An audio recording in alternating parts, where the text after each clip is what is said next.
Perkenalkan, nama saya Heru Survival asal Jakarta. Saat ini umur saya 48 tahun. Saya adalah generasi Mapala, zaman old, era tahun 90-an. Saya mulai aktif mendaki gunung lagi pada tahun 2019 setelah sekitar 20 tahunan absen dalam kegiatan petualangan. Di sini, saya ingin menceritakan kejadian mistis yang nyata dan sulit diterima akal manusia dalam pendakian saya ke Gunung Merapi, Jawa Tengah pada tahun 1992. Dalam kejadian tersebut, teman saya sampai mengalami depresi berat, bahkan sempat dirawat di rumah sakit jiwa selama 1 tahun di Jakarta setelah turun mendaki dari gunung tersebut.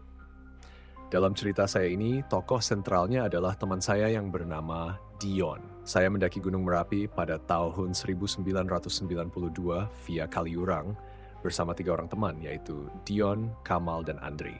Saat itu saya masih kuliah tahun kedua dan belum masuk Mapala. Pendakian ini dilakukan saat liburan semester kuliah. Waktu itu saya mendaki berbarengan dengan para pendaki dari Jogja dan Boyolali.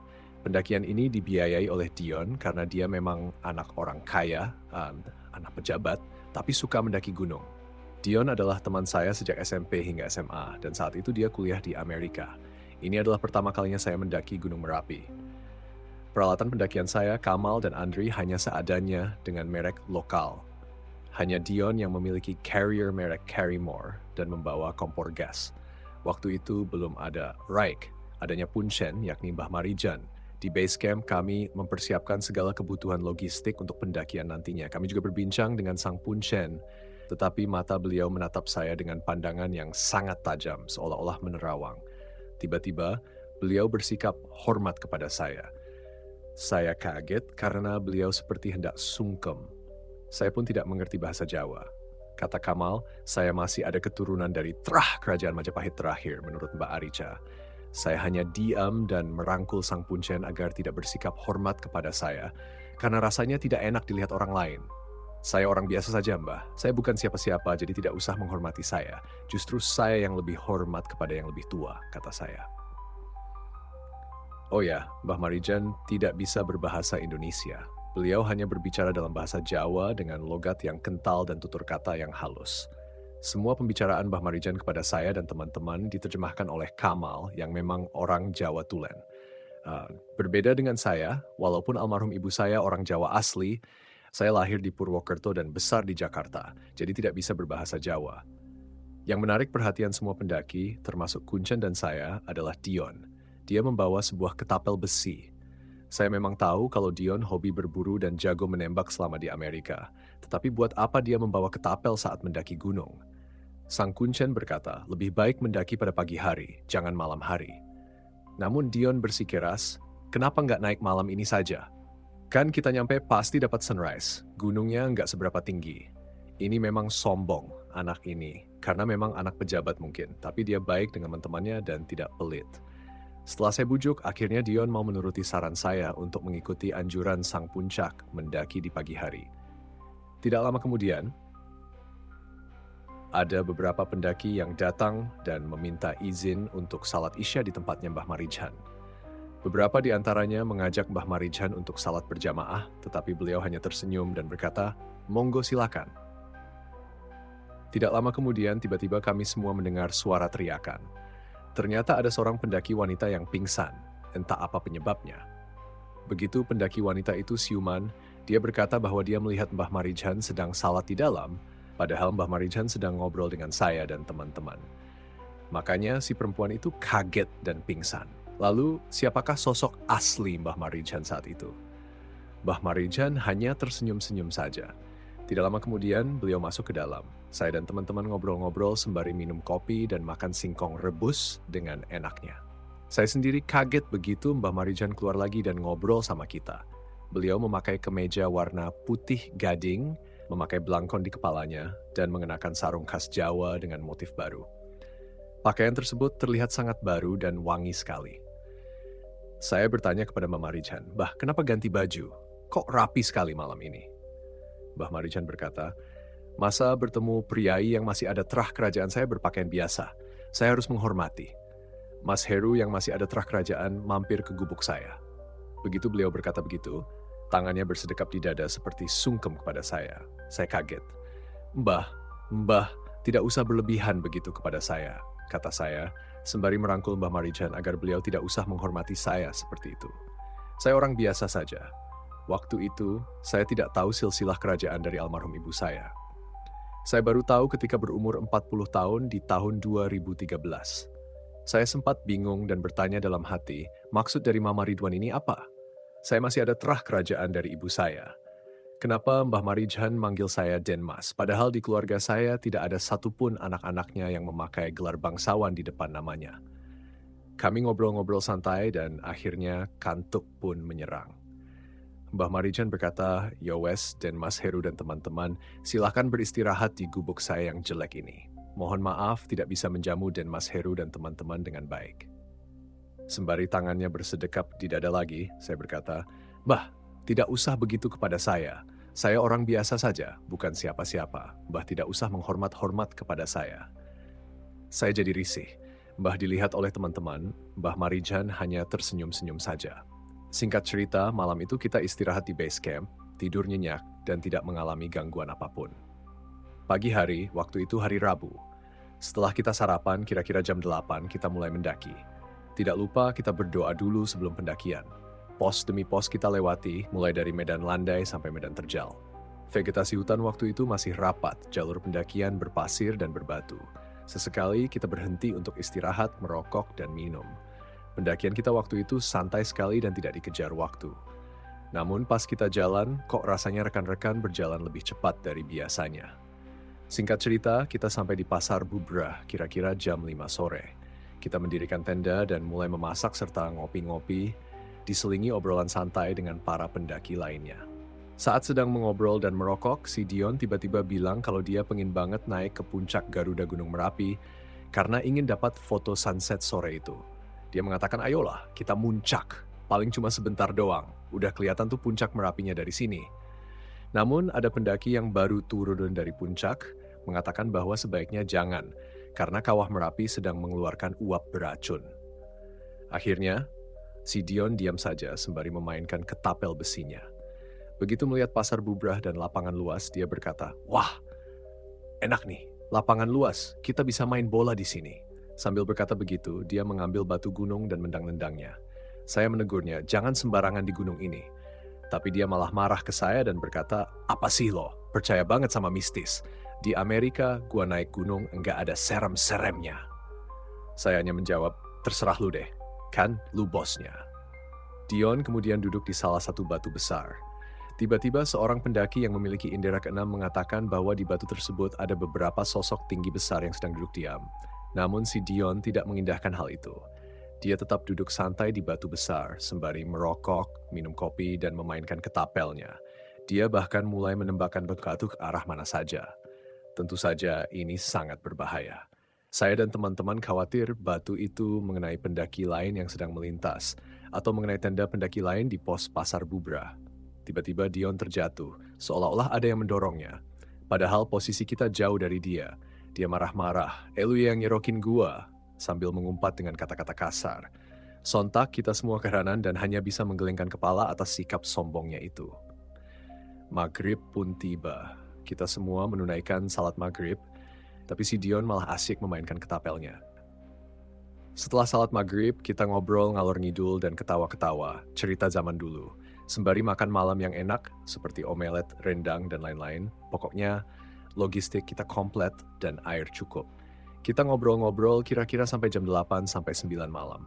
Mata mulai mengantuk setelah pendakian yang melelahkan dari pagi sampai sore itu dengan agak jalan cepat. Gak lama kemudian, tiba-tiba angin berembus sangat kencang, tapi tidak hujan.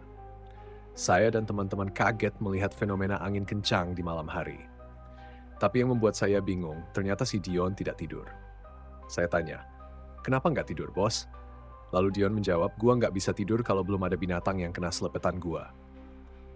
Astaghfirullah, begitu saya ucapkan bersama teman-teman saat mendengar dia berkata begitu. Banyak pendaki yang melihat tingkah laku tengilnya si Dion. Mereka mengatakan, "Mas, temennya itu belagu amat sih kalau ngomong bahasa Inggris mulu."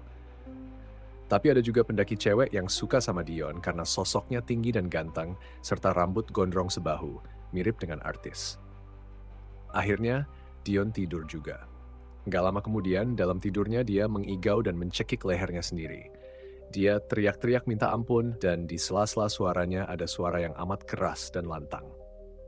"Pergi kamu semua dari tempat saya. Kamu kurang ajar di sini. Saya mau anak ini tinggal di sini sama saya untuk menerima hukuman atas perbuatannya." Semua pendaki berdatangan ke tenda kita. Kita ramai-ramai berusaha melepaskan cekikan di lehernya, tapi tidak bisa.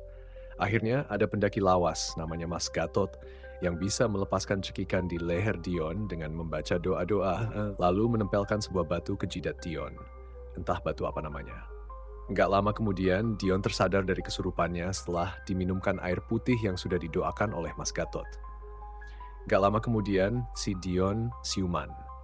Badannya keringetan, padahal cuaca saat itu lagi dingin-dinginnya dan dia dikerumuni banyak orang. Dion bingung, apa yang terjadi pada dirinya? Kenapa banyak orang berkerumun di tendanya? Bukannya bilang terima kasih karena sudah ditolongin dari kesurupan, malah dia marah-marah. Mana mungkin gua kesurupan? Gua lagi tidur. Lo pada kebanyakan nonton film horor sih. Udah sana bubar.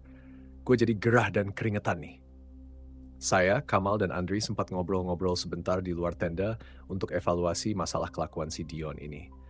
Saya dan teman-teman merasa malu atas perbuatan Dion di area Pasar Bubrah. Tapi mau bagaimana lagi? Biar bagaimanapun dia yang membiayai perjalanan kita saat ini. Pas saya lihat ke dalam tenda, si Dion tertidur dengan pulas bahkan sampai ngorok. Mungkin dia capek banget. Setelah merokok satu batang, saya mencoba untuk tidur. Pas saya mau benar-benar tertidur, kira-kira jam 1-an, tiba-tiba ada suara gamelan. Sontak saya dan Andri terbangun. Dari luar tenda, kami melihat rombongan pasukan berkuda muncul dari area pohon besar di bawah pinggiran Pasar Bubrah. Pakaiannya seperti zaman kerajaan dahulu. Barisan depannya, sang pemimpin memegang tombak di tangan kanan, sementara tangan kirinya menunjuk ke arah saya dan Andri. Entah apa yang diucapkan, saya tidak mengerti. Dan kenapa saya bisa melihat? Setahu saya, dulu saya bisa melihat, tapi mata batin saya sudah ditutup oleh orang pintar. Saya hanya bisa menunduk sembari tangan memohon ampun, minta maaf di atas kepala. Rombongan pasukan berkuda itu banyak sekali, kayaknya ratusan orang. Ada yang membawa nampan dan sisa kembang sembari menabur bunga di perjalanan. Ada juga yang membawa dupa. Saya merinding melihat kejadian itu dan berkeringat dingin, sembari berdoa dalam hati, mohon ampun kepada Allah dan mohon maaf kepada seluruh penghuni gunung berapi atas kelakuan teman saya. Tidak lama setelah rombongan berkuda itu melewati tenda kita, enggak lama kemudian si Dion kesurupan lagi.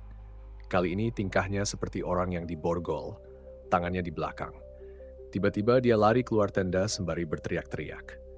Yang saya dengar teriakannya, "Ampun, ampun Nyai, ampun Eyang."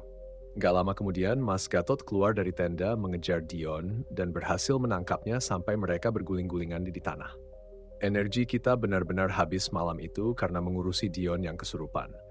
Si Dion akhirnya bisa disadarkan oleh Mas Gatot. Kejadian itu berlangsung sampai setengah jam lamanya. Mas Gatot menenangkan Dion hampir selama setengah jam, dibantu juga oleh kita yang berdoa dengan ayat-ayat yang kita hafal.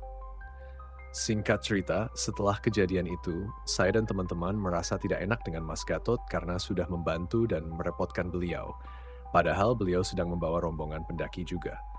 Akhirnya kita istirahat dan tertidur lelap sekitar jam 3 pagi. Hari Kamis kita bangun jam 9. Otomatis, kita tidak bisa menikmati sunrise karena bangun kesiangan. Nggak lama kemudian, kita sarapan dan bersiap naik ke puncak Garuda Merapi. Akhirnya kita sampai di puncak Garuda yang runcing itu sekitar jam 11. Puncak Merapi sangat indah, nampak Gunung Merbabu, Sindoro, dan Sumbing begitu jelas, terlihat sangat indah. Dion sangat senang bisa mencapai puncak Garuda Merapi. Tidak lupa kita foto-foto, makan-makan, serta merokok di atas puncak. Kurang lebih setengah jam kemudian kita turun ke Pasar Bubrah, istirahat sebentar, lalu beberes peralatan masak, tenda, dan lain-lain. Mas Gatot juga sudah beres dan bersiap turun bersama rombongannya.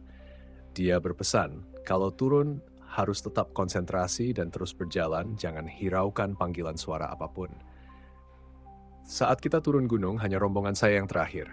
Yang lainnya sudah turun setelah kita beberes dan turun kira-kira jam 2 siang dari Pasar Bubrah. Selama perjalanan turun, Dion memainkan ketapelnya dan menyerpet-telepet burung di hutan. Dion tertawa-tawa begitu menyerpet binatang-binatang hutan itu, sampai akhirnya kita tidak sadar masuk kawasan hutan patung alap-alap. Sepanjang perjalanan turun, Dion nyelepet-nyelepet dengan ketapelnya hingga akhirnya mengenai sasaran dan burung itu jatuh. Saya juga bingung. Di hutan itu kok ada kerbau? Dan kerbau itu diselepet juga sama si Dion. Saya marah atas kelakuan Dion itu. Saya bilang, lu cari burung itu. Kalau burung itu mati, lo harus makan dagingnya. Nggak boleh dibiarkan menggeletak di hutan. Saya, Kamal, dan Andri mencari di mana burung itu jatuh, tapi tidak ketemu selama beberapa jam. Akhirnya, kami menyadari ternyata sudah keluar dari jalur turun pendakian dan hari sudah sore, sekitar jam 5-an. Kami pun mendirikan tenda. Gak mungkin turun malam itu juga karena kabut sangat tebal. Saya dan teman-teman merinding saat mendirikan tenda di hutan patung alap-alap. Bukan karena mistisnya hutan itu, melainkan tingkah laku Dion yang enggak bisa kita kontrol. Sempat kami berdebat sengit karena kelakuan Dion. Di sekeliling tenda, pohon-pohon besar menjulang tinggi. Saya hanya berdoa dalam hati agar diberi keselamatan oleh Allah Subhanahu wa Ta'ala. Kami makan malam dan ngopi-ngopi sembari evaluasi kenapa bisa keluar dari jalur. Akhirnya, perdebatan kami ganti dengan topik pembicaraan yang lebih ringan seputar pendakian mana saja yang sudah kami lalui. Si Dion tetap dengan kesombongannya sembari cerita-cerita pengalaman dia berburu waktu di Amerika. Suasana malam itu mencekam, tapi akhirnya kami menyalakan api unggun dari ranting-ranting kayu yang sudah batak. Saya melihat penampakan sesosok orang berjubah tinggi dan besar di balik pohon besar, tapi saya diam saja sembari merokok dan minum kopi. Tidak lama kemudian kami tertidur. Tiba-tiba malam itu tenda kami ada yang menggaruk-garuk. Mungkin binatang buas, tapi tidak ada suaranya. Dion tertidur di ujung tenda, Andri di sebelah Dion, dan Kamal tidur di luar tenda dengan sleeping bag-nya. Saya tertidur di depan pintu tenda. Tiba-tiba terlihat ada tangan besar dengan buku yang sangat panjang sekali. Dion ditarik oleh sesosok makhluk tinggi besar. Makhluk itu menarik dan menyeret badan Dion keluar tenda. Andri berteriak tapi tidak bisa menggapai tubuh Dion yang ditarik oleh makhluk tinggi besar itu ke dalam tengah hutan, di balik pohon-pohon besar. Gak lama kemudian, saya, Kamal, dan Andri keluar tenda untuk mencari Dion dan berteriak-teriak memanggil namanya. Setelah beberapa jam tidak ada hasil, kami balik ke tenda dengan napas terengah dan keringatan. Saya bilang, celaka, kalau sampai Dion gak bisa kita temukan, apa yang mesti kita lakukan pada orang tuanya? Bisa-bisa kita ditahan sama polisi.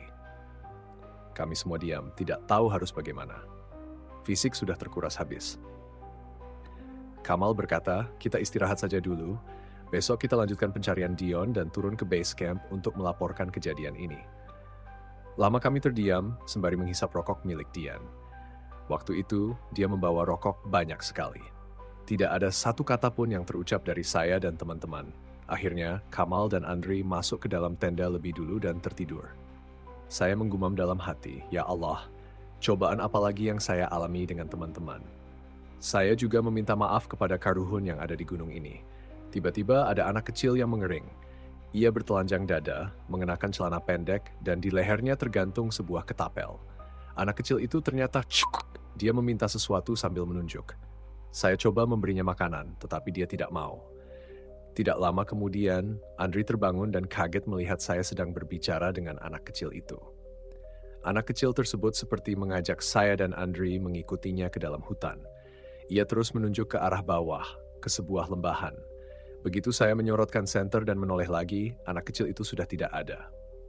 Otomatis kami berdua lari menuju tenda. Andri kembali tidur. Saat saya hendak tidur, tiba-tiba saya kebelet ingin kencing. Begitu saya mengangkat pandangan ke atas, saya melihat seorang lelaki tua sedang bercermin, memandangi saya. Sontak saya langsung terjatuh saking kagetnya, tubuh saya merinding ketakutan. Tiba-tiba orang tua bercaping itu turun dari atas pohon yang tinggi. Ia seperti melayang dan tidak mengeluarkan suara sedikit pun saat kakinya menyentuh tanah. Ketika berdiri tepat di depan saya, barulah saya melihat jelas bahwa tubuhnya tinggi, besar, dan kekar. Ada janggut lebat di wajahnya, tetapi sorot matanya tampak teduh. Bahkan ia tersenyum kepada saya yang masih ketakutan. Saya berteriak-teriak membangunkan kedua teman saya, tetapi orang tua tersebut berkata, "Sudah, tidak usah membangunkan temanmu, kamu tidak perlu takut kepadaku." Saya berkata, "Nuwun sewu, Bapak siapa?" Orang tua itu tersenyum dan menjawab, "Kamu tidak perlu tahu namaku. Aku datang ke sini karena diutus oleh Lord Denmas untuk menolong Denmas dan teman Denmas yang dibawa oleh penghuni hutan patung Kalapalap ini.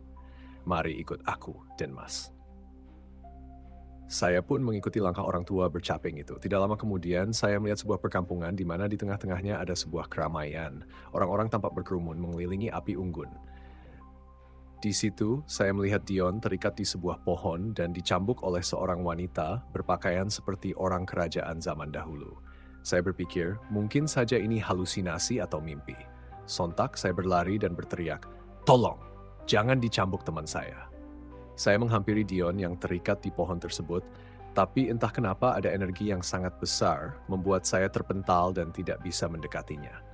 Saya kembali lagi dan ingin membuka ikatan talinya dengan pisau saya, tapi pisau itu tidak sanggup memotong tali tersebut. Saya pun bertanya kepada orang tua bercaping itu, "Kenapa teman saya disiksa seperti itu, Mbah?" Orang tua bercaping itu pun mengatakan, "Teman kamu itu sombong, berbuat kurang ajar dan menyakiti hewan-hewan yang ada di sini, karena semua hewan-hewan di sini adalah peliharaan Nyai Gedung Latih." Saya lihat Dion berteriak-teriak dan minta tolong ketika cambukan itu mengenai badannya. Saya memohon kepada orang tua bercaping itu untuk membebaskan Dion, sembari hendak sungkem kepadanya. Namun Mbah bercaping itu seketika marah kepada saya. "Kenapa kamu peduli dengan teman kamu yang sombong itu, sedangkan dia tidak peduli dengan kamu? Biarkan saja dia menerima hukuman dari tempat ini. Kalau Denmas bukan keturunan dari eyang saya tidak akan menolong Denmas di sini." Saya tetap memohon dan meminta maaf agar Dion dibebaskan. Akhirnya Mbah Bercaping meluluskan permintaan saya dengan menghampiri sang putri yang sedang mencambuk Dion. Terjadi perdebatan cukup sengit antara Mbah Bercaping dan sang putri penggang cambuk. Akhirnya, putri tersebut membebaskan Dion. Saya mengucapkan terima kasih kepada sang putri dan Mbah Bercaping. Lalu, saya memapah Dion yang sudah kesakitan. Dia minta tolong dan meminta maaf. Dion memeluk saya dan menangis. Saya berkata, udah, lu udah selamat sekarang." Sayup-sayup, saya mendengar suara azan subuh dari kejauhan. Begitu saya menoleh ke belakang, perkampungan yang tadi ramai tiba-tiba tidak ada orang sama sekali. Setelah saya melihat sekeliling, ternyata saya berada di lembahan jurang. Kira-kira dalamnya 50 meter. Saya berteriak-teriak memanggil kedua teman saya, Andri dan Kamal, tapi tidak ada jawaban. Akhirnya, saya teringat pada peluit yang dikalungkan di leher saya. Saya meniup peluit itu sekencang-kencangnya. Tidak lama kemudian, terdengar suara dari Kamal dan Andri. Akhirnya, mereka berdua turun dan menolong kami. Sampailah kita di tenda. Dion kita masukkan ke dalam tenda dan diberi minuman hangat oleh Andri. Dion tertidur pulas. Saya tidak bisa berkata apa-apa karena badan saya sangat capek. Makan pun saya tidak berselera. Saya hanya ingin minum dan merokok. Kami beristirahat beberapa jam. Tidak lama kemudian kami terbangun karena Dion berteriak-teriak. Tapi bukan karena kesurupan, melainkan tidak ada suaranya sama sekali. Dia tiba-tiba menjadi bisu. Kamal dan Andri bingung melihat perubahan pada Dion. Tiba-tiba dia menjadi gagu. Akhirnya setelah membereskan semua peralatan, kami memutuskan untuk turun dari tempat itu. Di tengah-tengah perjalanan turun, kita bertemu pendaki. Pendaki tersebut mengatakan, "Mas, kemarin yang terakhir turun ya?" Saya jawab, "Iya." "Dicariin Mas Gatot, kok nggak nyampe?" Saya bilang saja nyasar dan bermalam lagi di hutan. Singkat cerita, saya sampai di base camp kira-kira jam 9 atau 10 pagi. Mbak Marijan melihat keadaan Dion dan langsung tertunduk lemas. Dia menanyakan, "Kenapa bisa begini?" Saya menceritakan dari awal sampai akhir apa yang kita alami di hutan patung alap-alap tersebut. Sementara itu, Dion makan dengan lahapnya di base camp. Tiba-tiba dia berteriak ketika melihat rombongan anak-anak kecil yang sedang main ketapel. Dion menunjuk-nunjuk dengan ekspresi ketakutan dan tangan menggigil. Padahal cuaca menjelang siang, tapi dia bukan terkena hipotermia maupun kerasukan. Dion hanya bisa menyebutkan nama kita saja, yang lainnya tidak ada suaranya alias gagap. Akhirnya, kita memutuskan pulang ke Jakarta hari itu juga. Di hari Jumat, kita naik kereta api, tiba di Jakarta dan pulang ke rumah masing-masing dengan selamat. Enggak selang beberapa hari, kita dipanggil oleh orang tuanya Dion. Kenapa Dion tidak bisa berbicara? Saya ceritakan kejadian selama pendakian gunung tersebut dari awal sampai akhir. Orang tuanya tidak percaya. Akhirnya saya dan teman-teman pulang ke rumah. Lama tidak terdengar kabar Dion, sampai akhirnya saya mendengar bahwa dia dirawat di rumah sakit jiwa. Orang tuanya menyangka anaknya jadi gila karena sering berteriak-teriak di malam hari. Saya dan teman-teman mendatangi rumah sakit jiwa tersebut dan menemui Dion. Ada yang aneh. Ketika Dion buka bajunya dan minta digarukan punggungnya yang gatal, saya melihat punggungnya penuh dengan baretan, seperti dicakar dan dibeset-beset. Saya mengobrol dengan keluarganya Dion. Ternyata selama ini mereka sudah berobat ke beberapa orang pintar, tapi Dion tidak kunjung sembuh dari penyakitnya. Akhirnya dia dirawat di rumah sakit jiwa di Jakarta. Saya pun mencari cara untuk menghubungi Mas Gatot yang waktu itu pernah mengobati Dion saat dia kerasukan. Kebetulan saya dapat nomor teleponnya. Saya menceritakan bekas cambukan di punggung Dion. Mas Gatot mengatakan tidak bisa menjawab saat itu. Mungkin besok atau lusa katanya. Akhirnya, Mas Gatot menelepon saya lagi dan mengatakan, kalau bisa, tiap seminggu sekali atau 2 minggu sekali, adakan selamatan di rumahnya Dion. Undangan anak yatim sampai 40 orang. Setelah pengajian, Mas Gatot mengatakan bahwa saya harus mengecek bumbunya Dion. Kalau bekas di bumbunya hilang satu persatu, mudah-mudahan Dion bisa normal seperti sedia kala. Proses kesembuhan Dion berlangsung hampir setengah tahun. Selama proses penyembuhan, Dion juga dibantu oleh omnya dengan metode pengobatan air kelapa muda. Singkat cerita, setelah bekas-bekas cambukan di punggungnya menghilang, Dion sudah bisa berbicara normal kembali. Saya dan teman-teman datang mengunjungi Dion ke rumahnya dan ngobrol dengan dia serta orang tuanya. Akhirnya, orang tuanya berterima kasih kepada kita yang telah menolong anaknya dan meminta maaf karena tidak mengajarkan Dion tentang etika dan tata krama. Di balik kesuksesan karir kami gagal mendidik anak kami tentang sopan santun, ujar mereka. Singkat cerita, Dion mengucapkan terima kasih kepada saya, Kamal, dan Andri. Saya pun bercanda, lo masih mau naik gunung lagi sama kita-kita nggak? Dion menjawab, masih mau, kecuali satu gunung yang gua nggak mau daki, yaitu Gunung Merapi. Saya, Kamal, dan Andri bengong sejenak, lalu akhirnya tertawa bersama. Oke teman-teman, seperti itulah akhir dari kisah ini. Semoga apa yang saya sampaikan dapat dijadikan pelajaran untuk kita semua. Bagi teman-teman yang baru bergabung, jangan lupa untuk like, comment, share, serta subscribe channel ini. Wassalamualaikum warahmatullahi wabarakatuh.